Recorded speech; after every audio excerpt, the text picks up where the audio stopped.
Karaniwan ang inihain ng longganisa sa almusal, kasama ang itlog at mainit na sinangag, samahan pa ng umuusok na tasa ng kape o tsokolate, siguradong ganado ka ng simula ng buong araw mo. Alam niyo ba na ang longganisa ay nagmula pa sa Espanya? Ilan sa mga Spanish longganisa o Spanish sausages ay sobrasadas, morcilla, botifarras, salchichas at salchichones. Dito sa Pilipinas, kilala din itong chorizo na tinimplahan ng iba't ibang uri ng pampalasa. At bawat rehiyon sa ating bansa, mayroong sariling bersyon ng longganisa. Bawat isa, may naiibang katangian. At dahil nga mula pa ito sa malalayong lugar, maliit lang ang tsansa na matikman mo lahat ng uri nito.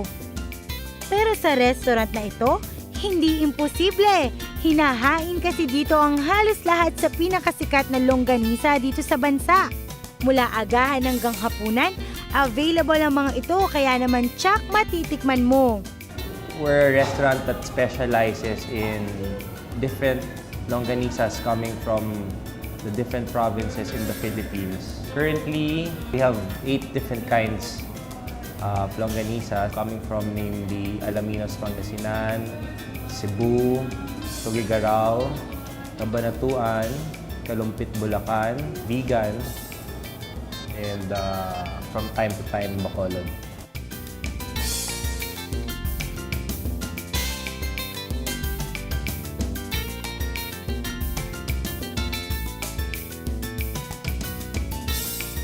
Kung medyo sawa na kayo sa longsilog, tikman naman ang longganisa pizza.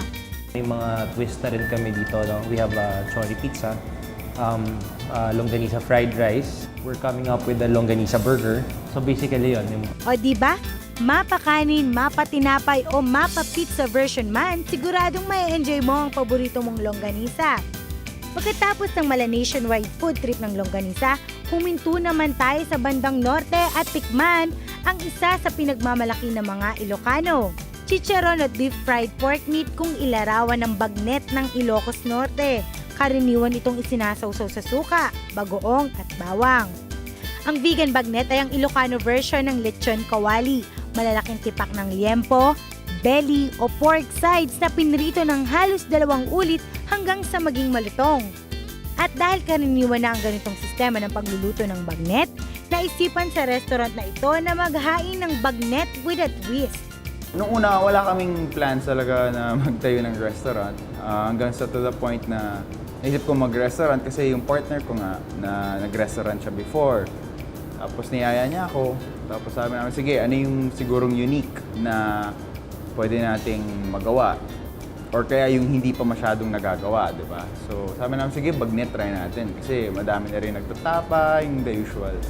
Ganun. So, sige, try naman natin itong bagnet natin sa mangyari. We came up with having bagnet in different sauces na lang siya.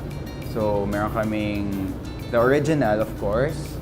Tapos, we have the sisig bagnet, spicy ginataan bagnet. We have the curry bagnet. There ng lugar, well, kasi siguro, since gusto namin very family-oriented pa rin yung dating, we chose to go with the house feel na parang bahay lang ni Lola. Ganon. Yung pag pumunta ka, parang medyo luma yung gamit, tapos nun, memorable yung mga gamit. So, yun. Kaya makikita nyo dito, puro paintings, puro books, pati yung tables and chairs, lahat yan galing sa lumang bahay namin before.